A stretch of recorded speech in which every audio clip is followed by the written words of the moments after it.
कहानी 16 श्रृंगार सासों का वादा। गांव के किनारे पीपल के बड़े पेड़ के नीचे एक छोटी सी मिट्टी की झोपड़ी बसी हुई थी। उसी झोपड़ी में सुमित्रा नाम की एक लड़की रहती थी। सुमित्रा की उम्र 19 साल थी जब उसका विवाह शहर के मास्टर जी के साथ हो गया था। मास्टर जी की उम्र 24 साल थी और वो एक विद्यालय में बच्चों को पढ़ाते थे, इसलिए गांव के सभी लोग उन्हें प्यार से मास्टर जी कहकर बुलाते थे।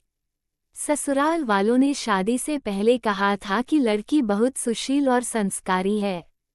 सुमित्रा स्वभाव से बहुत शर्मीली थी और दर्पण देखकर भी शर्मा जाती थी। शादी के पहले दिन सास ने सुमित्रा का हाथ अपने हाथ में लिया था। सास ने कहा था कि मेरा बेटा मास्टर जी है और वह इस घर की इज्जत है। सास ने आगे कहा था कि एक स्त्री के 16 श्रृंगार ही उसकी पहचान होते हैं। सास ने ये भी कहा था कि जब तक ये 16 श्रृंगार रहेंगे तब तक सुहाग सलामत रहेगा। इसलिए सास ने हिदायत दी थी कि इन श्रृंगारों को कभी मत उतारना।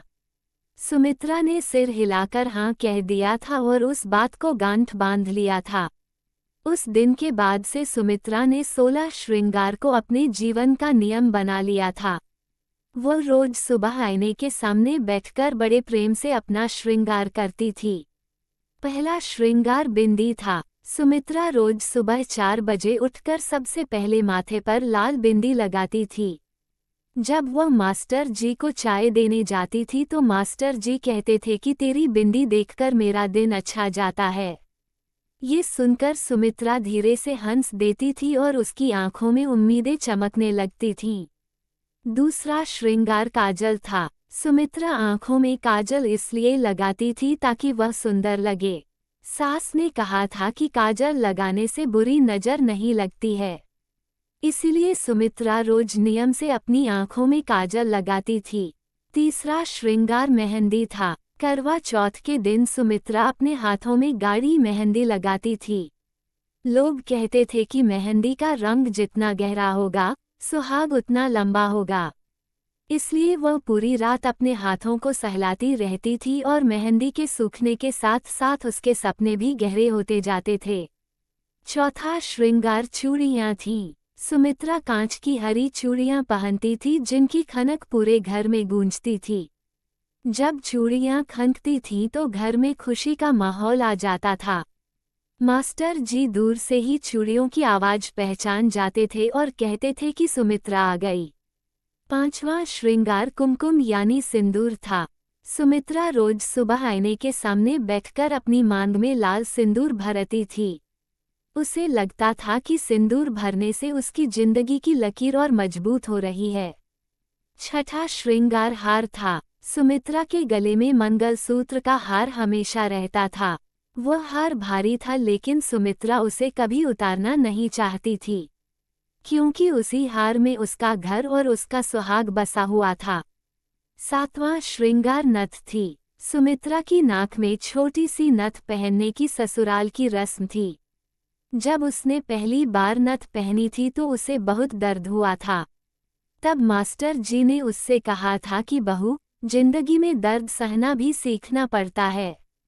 आठवां श्रृंगार कर्णफूल था। सुमित्रा कानों में सुंदर झुमके पहनती थी जिन्हें कर्णफूल कहते थे। जब वह गुनगुनाकर गीत गाती थी तो उसके झुमके भी उसके साथ हिलते थे।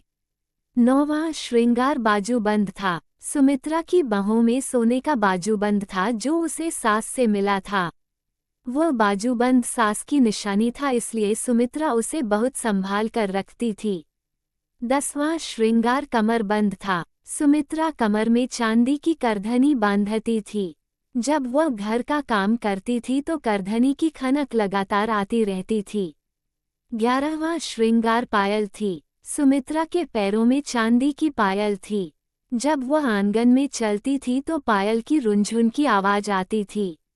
मास्टर जी मजाक में कहते थे कि घर में लक्ष्मी चल रही है। 12वां श्रृंगार बिछिया थी। सुमित्रा ने पैरों की उंगलियों में चांदी की बिछिया पहन रखी थी। बिछिया जमीन से जुड़ाव और सुहाग की निशानी मानी जाती थी। 13वां श्रृंगार अंगूठी थी। सुमित्रा की उंगली में सगाई की अंगूठी थी। वह रोज उस अंगूठी को अपने होठों से छूकर चूम लेती थी। 14वां श्रृंगार इत्र था। सुमित्रा अपने बालों में चमेली का तेल लगाती थी और उस पर इत्र भी छिड़कती थी। मास्टर जी को सुमित्रा के बालों की खुशबू बहुत पसंद थी। 15वां श्रृंगार वस्त्र था। सुमित्रा त्योहार और पूजा के दिन लाल रंग की साड़ी पहनती थी। लाल साड़ी पहनकर उसे लगता था कि वह सबसे सुंदर लग रही है।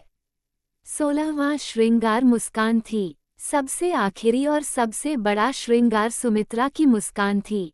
सास ने कहा था कि स्त्री की मुस्कान से पूरे घर में उजाला होता है, इसलिए सुमित्रा हमेशा हंसते हुए काम करती थी। मास्टर जी अक्सर कहते थे कि सुमित्रा, जब तुम 16 श्रृंगार करके आती हो तो लगता है कि स्कूल में छुट्टी की घंटी बज गई है। ये बात सुनकर सुमित्रा शर्मा जाती थी और उसका दिल खुशी से भर जाता था। एक दिन सावन के महीने में आसमान में काले बादल छाए हुए थे। उस दिन मास्टर जी रोज की तरह साइकिल से स्कूल से घर वापस आ रहे थे। रास्ते में बहुत कीचड़ और फिसलन थी। तभी सामने से एक तेज रफ्तार वाला ट्रक आया और उससे जोरदार टक्कर हो गई। कुछ ही देर में गांव में खबर आई कि मास्टर जी का एक्सीडेंट हो गया है। गांव वालों ने बताया कि मास्टर जी को तुरंत जिला अस्पताल ले जाया गया है। डॉक्टरों ने कहा कि मास्टर जी की हालत बहुत गंभीर है। ये खबर सुनते ही सुमित्रा के हाथ से रोटी की थाली जमीन पर गिर गई। उसने बिना एक पल गंवाए तुरंत अपने 16 श्रृंगार पूरे किए। उसने मांग में गहरा सिंदूर भरा, हाथों में चूड़ियां पहनी और पैरों में पायल बांधी। इसके बाद वह तुरंत अस्पताल की तरफ दौड़ पड़ी। सुमित्रा आईसीयू के बाहर लगातार 3 दिन और 3 रात बैठी रही। उन 3 दिनों में उसने न खाना खाया और न ही एक बूंद पानी पिया। डॉक्टर हर थोड़ी देर में बाहर आकर कहते थे कि मरीज का ब्लड प्रेशर गिर रहा है। ये सुनकर सुमित्रा और भी ज्यादा भगवान से प्रार्थना करने लगती थी। वह बार बार अपनी मांग में सिंदूर और गहरा कर लेती थी। चौथे दिन सुबह डॉक्टर बाहर आए और उनका चेहरा बहुत उदास था। डॉक्टर ने धीमी आवाज में कहा कि हमें माफ कर दीजिए। डॉक्टर ने कहा कि मास्टर जी अब हमारे बीच नहीं रहे। ये बात सुनते ही पूरे कमरे में चीख पुकार मच गई। सास ये सुनकर बेहोश होकर जमीन पर गिर गई। गांव की औरतें छाती पीट पीट कर रोने लगीं। सब लोग कहने लगे कि अब गांव के बच्चों को कौन पढ़ाएगा। लोगों ने अर्थी के लिए बांस काटना भी शुरू कर दिया था। सुमित्रा धीरे धीरे अंदर कमरे में गई और बेड के पास जाकर बैठ गई। बेड पर मास्टर जी का शरीर सफ़ेद चादर से ढका हुआ था और उनका चेहरा पीला पड़ गया था। सुमित्रा ने मास्टर जी का ठंडा हाथ अपने हाथ में लिया। फिर उसने एक एक करके अपने 16 श्रृंगार उतारने शुरू कर दिए। जब उसने पहली चूड़ी तोड़ी तो चूड़ी से चटक की आवाज आई। फिर उसने दूसरी चूड़ी भी तोड़ दी। इसके बाद वह अपनी मांग का सिंदूर मिटाने लगी। तभी अचानक सुमित्रा ने अपना हाथ रोक लिया और सिंदूर नहीं मिटाया। सुमित्रा रोते रोते पागल हो गई थी। वो कभी जमीन पर सिर पटकती थी और कभी अपने हाथों को माथे पर मारती थी। तभी अचानक दरवाजा खुला और गांव के बूढ़े वैद्य जी लाठी टेकते हुए अंदर आए। गांव में वैद्य जी को सब बहुत मानते थे। लोगों ने कहा कि अब आने का कोई फायदा नहीं है क्योंकि मास्टर जी तो चले गए हैं। लेकिन वैद्य जी ने किसी की बात नहीं सुनी और सीधे बेड के पास चले गए। वैद्य जी ने झुककर मास्टर जी की कलाई पकड़कर उनकी नब्ज देखनी शुरू की। पूरे कमरे में एकदम सन्नाटा छा गया। वैद्य जी ने लगभग 30 सेकंड तक बहुत ध्यान से नब्ज देखी।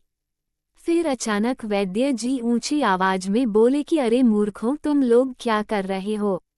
वैद्य जी ने कहा कि यह मरा नहीं है, इसकी नब्ज अभी भी चल रही है। वैद्य जी ने कहा कि नब्ज बहुत धीमी है लेकिन अभी बंद नहीं हुई है। वैद्य जी ने तुरंत कहा कि जल्दी से ऑक्सीजन लगाओ और वेंटिलेटर की व्यवस्था करो।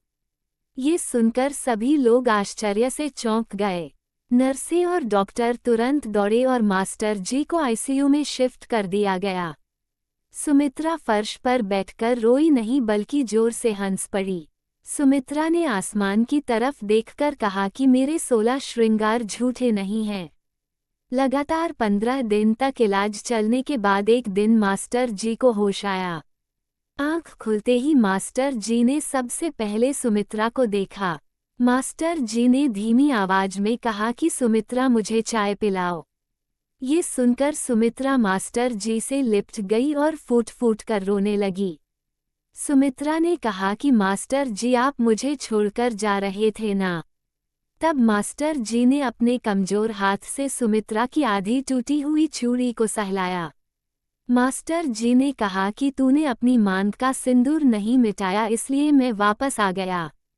अस्पताल से घर आने के 7 दिन बाद आधी रात को अचानक मास्टर जी के सीने में तेज दर्द हुआ।